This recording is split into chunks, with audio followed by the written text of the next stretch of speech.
Nous revoilà. Donc, on est arrivé, on a fini donc la formule de la probabilité totale, la formule de Bayes. On va faire maintenant des applications sur ces deux formules. La première formule, la probabilité totale, donc vous l'avez sur votre écran, donc P de A, c'est la somme des P de AI, P de A, sachant AI, mais attention, et à chaque fois on le répète, on ne peut jamais appliquer cette formule si on n'a pas un système complet, c'est-à-dire il faut bien que les intersections sont vides de A2 et que toute la réunion des AI nous donne exactement oméga, parce que sinon ça marche pas. Alors, l'exemple.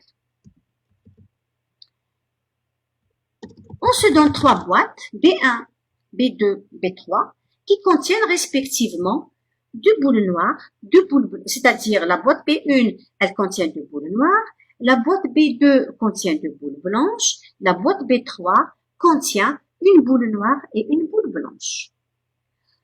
On vous dit, on a deux fois plus de chances de choisir la boîte B3 que l'une des deux autres boîtes.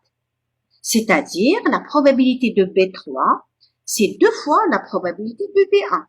Et c'est égal aussi à deux fois la probabilité de B2. L'expérience consiste à choisir au hasard une des trois boîtes, c'est-à-dire on choisit soit la B1, soit la B2, soit la B3, et de la boîte qu'on choisit, là, on va tirer une boule. On vous demande de calculer la probabilité que la boule tirée soit noire. Donc, pour cela, on note l'événement N, c'est tirer une boule noire. Comme on vous a dit déjà que la B3 elle a deux fois plus de chances que la B2, la B1 et la B2, ça fait qu'on écrit P de B3 égale à deux fois P de B1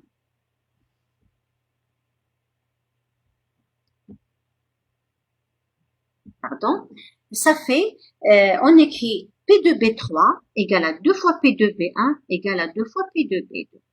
Or, on est sûr qu'on va choisir une boîte. Ça veut dire que la probabilité de choisir la B1 plus la probabilité de choisir la B2 plus la probabilité de choisir la B3 doit être égale à 1 parce qu'on est sûr de choisir une boîte. C'est qu'on a un système d'équations. On doit résoudre le système pour calculer les probabilités des trois boîtes. Bon, et là, il suffit de remplacer. Donc, P2B1 plus P2B2 plus P2B3, P2B3, bon là, bon, je me suis trompée, il y a une petite erreur, bon, qui n'est pas très très grave. Bon, ben, je vais corriger sur, bon, je prends le crayon.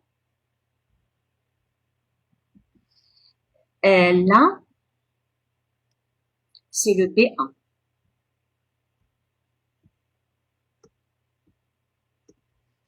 Donc, c'est P2B1, parce que P2B2, c'est P2B1.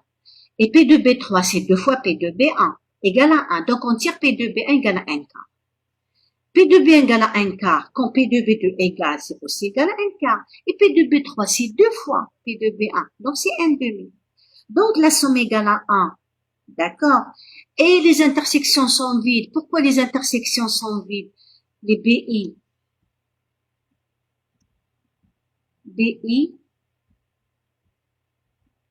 inter,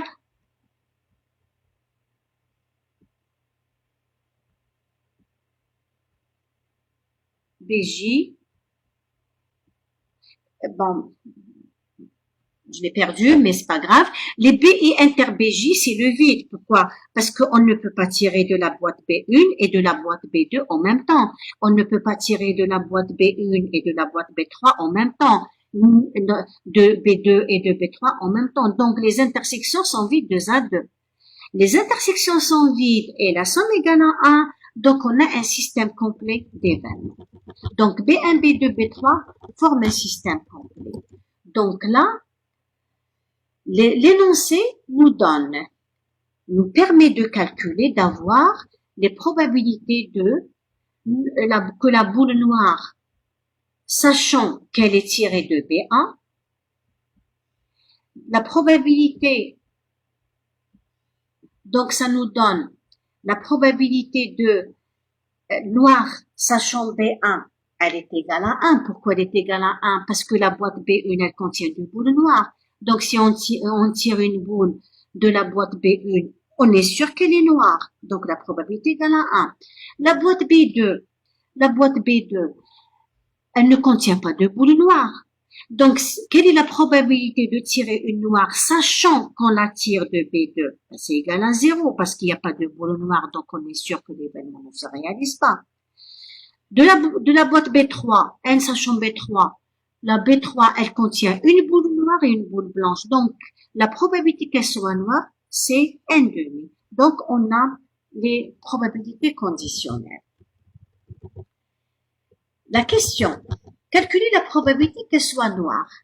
Puisque on a un système complet, on a un événement dont on ne peut pas calculer sa probabilité directement, mais par contre, on a pu calculer, on a les probabilités conditionnelles, donc on applique la formule de la probabilité totale qui donne c'est P de B1, noir sachant B1, P de B2, noir sachant B2, P de B3, noir sachant B3, on remplace n quart fois 1, n quart fois 0, n demi fois n demi égale à n demi. Ça, c'est pour la probabilité totale. Bon, la formule de Bayes, bon, on s'est dit que, c'est quoi la formule de Bayes? C'est de calculer la probabilité d'un événement qui est dans le système complet, sachant un événement quelconque A. On a dit que la probabilité totale nous donne P de A étant la somme des probabilités des AI, sachant, fois P de A, sachant AI, c'est-à-dire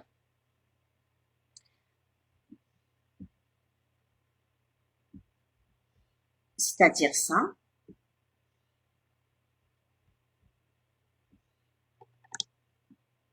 Bon, c'est pas ça. Une seconde.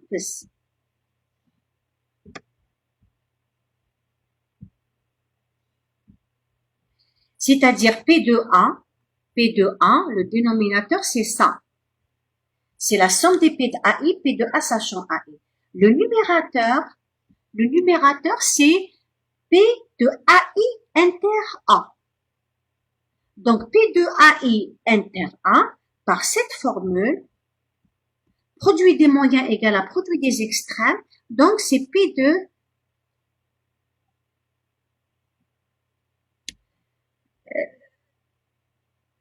donc c'est là. Donc P de AI inter A, donc c'est P de AI fois P de A sachant AI. Ça c'est le numérateur, c'est-à-dire c'est ce que j'écris là. Le dénominateur, c'est le P de A, c'est la somme. Voilà. L'exemple, on se donne une population qui est composée de 48% d'hommes. Si on dit que c'est 48% d'hommes, automatiquement, il y en a 52% de femmes. On suppose que 13% des hommes et 12% des femmes sont diabétiques. Alors, juste cette ligne, on va traduire l'énoncé en termes de probabilité et de en termes d'événements, et de leur probabilité. Donc, événements et leur probabilité. Les événements sont la personne est un homme, ou bien la personne est une femme, la personne est diabétique. Donc, on a ces trois événements. Donc, les trois événements qu'on a, c'est les événements H, la personne est un homme, donc c'est là. F, la personne est une femme. B, la personne est diabétique. L'énoncé, qu'est-ce qu'il dit? Il dit que P de A, c'est 0,48. C'est-à-dire 48% sont des hommes. Donc, on a conclu que P de F, c'est 0,52. L'énoncé dit que 13% des hommes sont diabétiques. Donc, si je sais que la personne est un homme, donc c'est sachant H, la probabilité que cette personne soit diabétique, c'est 0,13. On dit que 12% des femmes sont diabétiques. Donc, quand je sais que la personne est une femme, la probabilité qu'elle soit diabétique, c'est 0,12. D'accord? Une personne ne peut pas être un homme et une femme en même temps, donc l'intersection est vide, la somme égale à 1, donc H et F forment un système complet. Si on a un système complet, donc on peut calculer la probabilité de n'importe quel événement, en particulier P de D. Donc P de D, par la formule de la proba totale, c'est P de H, P de D sachant H, plus P de F, D sachant F, on remplace 0,48 plus 0,13, plus 0,52 fois 0,12, la probabilité égale à 0,1248, c'est-à-dire je donne les 4 chiffres, pourquoi? Pour dire, en termes de pourcentage, ça fait 12,48% de la population sont diabétiques. C'est-à-dire 12,48% de la population globale, tout le monde, c'est-à-dire hommes et femmes, sont diabétiques. Voilà. La deuxième question, sachant qu'une personne est diabétique, quand on dit sachant, ça veut dire c'est sachant cet événement. Sachant qu'elle est diabétique, donc c'est sachant D. Quelle est la probabilité que cette personne soit un homme? Donc on écrit P de H sachant D. Et là c'est la formule de Bayes. Donc on applique, c'est P de H, D sachant H sur P de D. P de D c'est déjà calculé. Le numérateur c'est P de H et P de D sachant H, on calcule. On trouve 0,5. Ça veut dire quoi? Ça veut dire 50% des diabétiques sont des hommes. Troisième question, sachant que la personne n'est pas diabétique, quelle est la probabilité que cette personne soit une femme? Et là, on manipule les formules de probabilité. Bon, on écrit c'est quoi une probabilité conditionnelle? C'est F inter D bar sur P de D bar égale à P, donc de F moins D sur M moins P de D. Alors, revenez au début quand on a écrit les formules des probabilités. Ça, c'est P de F moins P de F inter D. P de F inter D, c'est une probabilité d'une intersection.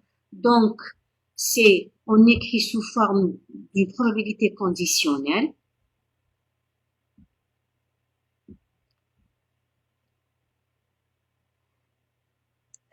Donc, c'est P de F fois P de D sachant F.